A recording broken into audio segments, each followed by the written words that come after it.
Pemirsa, berkaca dari permainan melawan Arab Saudi, apakah dapat menjadi tolak ukur strategi permainan dan peluang meraih kemenangan timnas Indonesia melawan Australia besok? Kita akan membahasnya bersama dengan pengamat sepak bola Yusuf Kurniawan dan pemerhati sepak bola Effendi Ghazali. Selamat malam Bung Yuke dan juga Bang Ege. Selamat malam. Ya.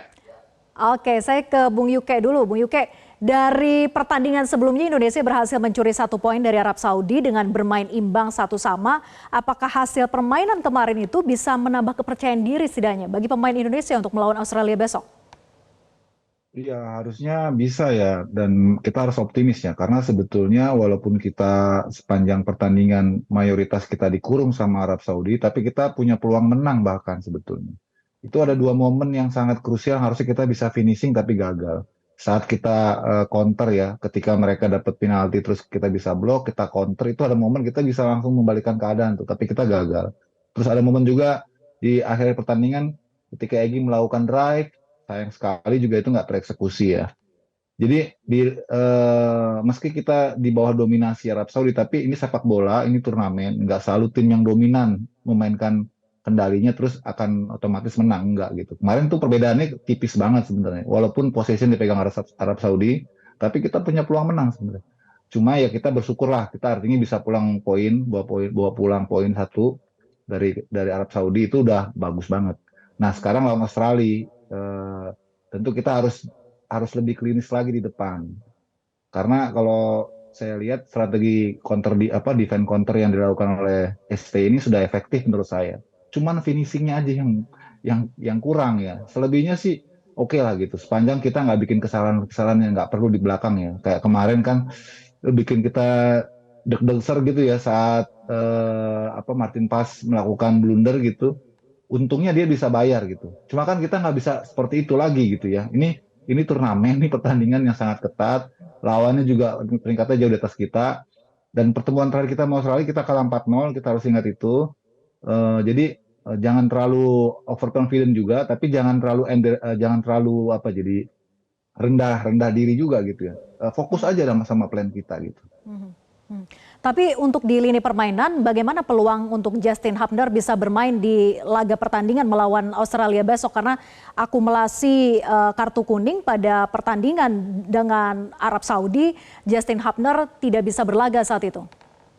Iya, saya tidak melihat ada kesulitan ya kemarin ketika tanpa Justin Hubner. Terbukti Verdong main bagus itu.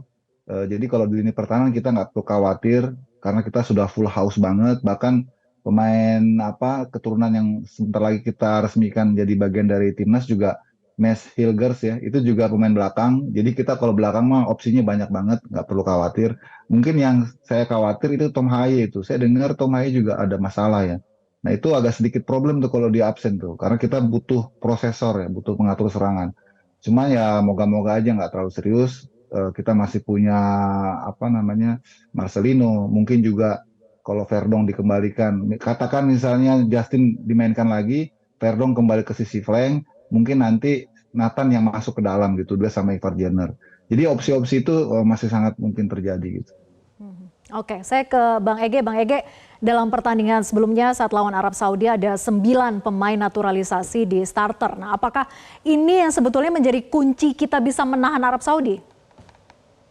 Ya, saya pertama mengamini apa yang disampaikan oleh UK tadi ya, tapi langsung menjawab apa yang mau ditanyakan soal 9 pemain naturalisasi itu.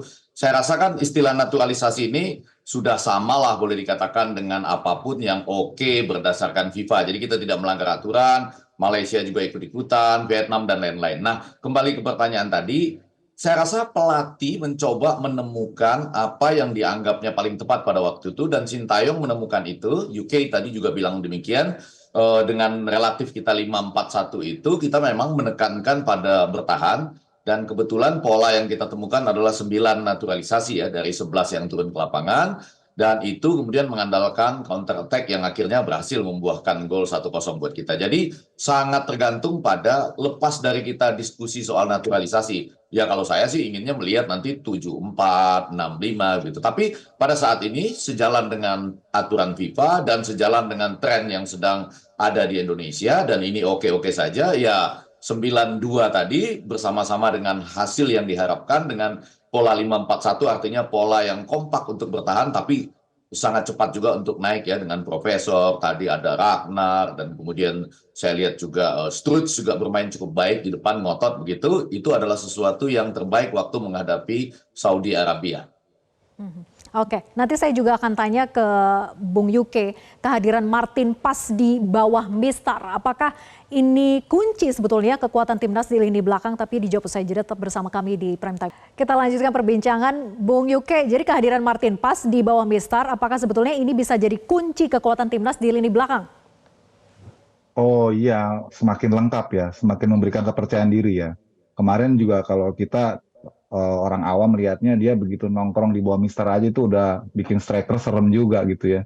Dan benar aja kan pas dikasih istilahnya voucher itu Arab Saudi penaltinya juga bisa ditebak gitu.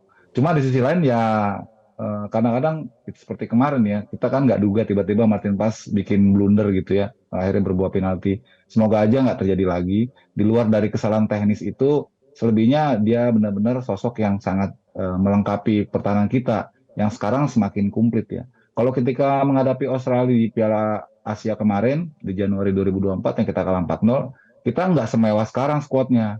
Waktu itu belum ada Verdong, belum ada J.I. Jazz, belum ada Orak Mangun, belum ada siapa, Tom Haye gitu. Kalau sekarang kita lebih full house, kita pantas optimis gitu ya. Apalagi melihat bagaimana Bahrain aja ya, quote on quote bisa curi 3 poin malah di Australia. Nah sekarang kita apalagi main di kandang sendiri gitu, mestinya dengan modal permainan kita yang cukup menghibur kemarin dan didukung oleh penonton tuan rumah yang full house, saya dengar 65.000 ya, tidak ada satu tiket pun tersisa. Tiket Itu sudah sold mestinya out. jadi ini sih, jadi bensin ya buat para pemain kita gitu. Yang penting jangan overconfident aja gitu. Jadi antusiasme penonton yang nanti akan hadir ataupun supporter itu akan jadi booster tersendiri gitu ya bagi pemain timnas Ya, Indonesia kita. betul. Nah, saya kemudian ke Bang Ege, kita harus main seperti lawan Arab Saudi kemarin ataukah langsung bermain menyerang di awal lawan Australia besok? Oh, saya rasa itu sangat tergantung pada pilihan Sintayong ya. Tetapi sebelum sampai menjawab pertanyaan itu, saya mau mengatakan apapun alasannya Australia kan harus datang dalam kondisi tercabik, dia harus memperbaiki kondisi dan pelatihnya Graham Arnold juga sudah melakukan beberapa perubahan, misalnya ya ada Harry Souters dengan Jervin dan pemain-pemain Julian Irvin, Jackson Irvin misalnya yang mengatakan kami harus mulai sesuatu yang baru dengan pertandingan lawan Indonesia. Tapi untuk poin kedua jelas mereka sudah memperhitungkan bahwa melawan GBK dengan 65.000 itu adalah sesuatu yang lain yang mungkin tidak mereka dapatkan waktu di Rubina Stadium di Australia sekalipun gitu. Itu pastilah membuat mereka akan gemetar. Jadi ada dua sisi itu ya Bung Yuke ya, ingin segera keluar dari hasil kalah 0-1 melawan Bahrain, tapi di sisi lain Anda lihat seluruh stadion itu merah, membara, berteriak sepanjang pertandingan. Nah, diantisipasi oleh Graham Arnold dengan memanggil beberapa pemain ya, karena sekali lagi seperti top skornya ya, Kusininya ini kan nggak bisa main karena kartu merah, tapi mereka memanggil ada beberapa pemain misalnya Albok, Denmark, John Iridale 188 cm, kemudian juga ada anak muda berbakat 18 tahun Nestori Iran Kunda yang main di Bayern Munchen misalnya,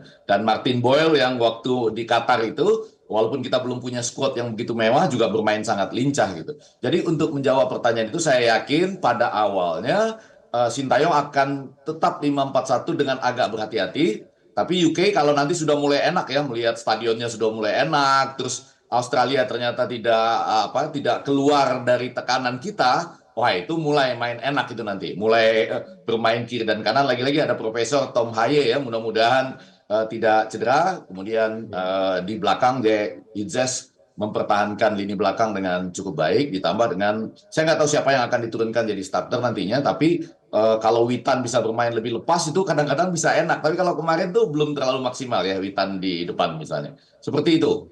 Oke, saya ke Bung Yuke. Jadi Arab Saudi kita berhasil tahan imbang, tapi gimana dengan lawan Australia? Peluang kita untuk menang tuh seperti apa? Apalagi Australia sebelumnya kalah dari Bahrain. Mungkin saja nanti akan lawan Indonesia, mereka akan sangat all out gitu.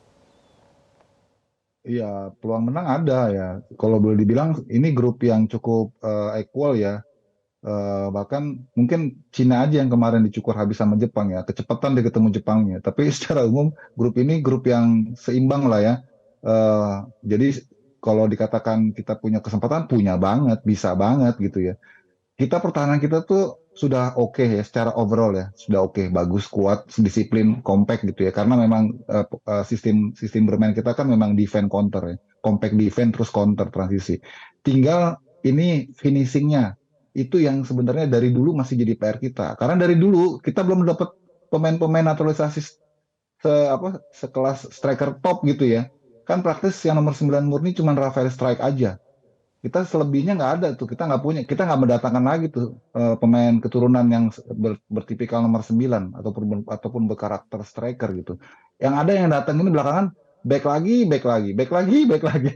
Jadi eh, ya it's okay gitu, mungkin belum dapat gitu ya, tapi kita harus bisa melakukan orkestrasi dalam strategi gimana caranya second line kita lebih produktif. Makanya kemarin kan Orat Mangun dimainkan lebih maju ya. Jadi seperti apa ya, double striker sebenarnya sama Rafael Strike lebih lebih ke depan gitu ya, dan dia terbukti bisa bikin gol walaupun tadi ada apa namanya, ada polesan sedikit dari Sandy Walsh ya, tapi itu bukti bahwa kita perlu tambahan kinerja dari lini kedua sepanjang kita belum punya striker nomor 9 untuk bisa lebih apa ya, variatif, kreatif dan tajam gitu loh. Nah itu yang PR kita menurut saya untuk bisa ngambil 3 poin di rumah besok. Oke, singkat Bung Yuke, jadi berapa nih kira-kira prediksi pertandingan besok lawan Australia? Tipis lah nih, 2-1 lah. Tipis 2-1. Kalau Bang Ege berapa? Ya, sekali lagi mudah-mudahan pemain lini keduanya oke, seperti tadi disampaikan Bung Yuke, dan saya yakin tidak gampang bagi Australia keluar dari tekanan, tapi mereka sedang berusaha betul ya untuk tampil bangkit. Saya mengatakan kita harus menang ya, ini peluang besar, seri saja juga sudah oke, tapi ya 2-1 atau di sekitar angka itu, sama. Oke, sama ya berarti ya 2-1. Kita lihat pertandingan besok. Terima kasih Bang Ege dan juga Bung Yuke sudah bergabung sama kami di Prime Time News. Selamat malam. Jelajahi cara baru mendapatkan informasi. Download Metro TV Extend sekarang.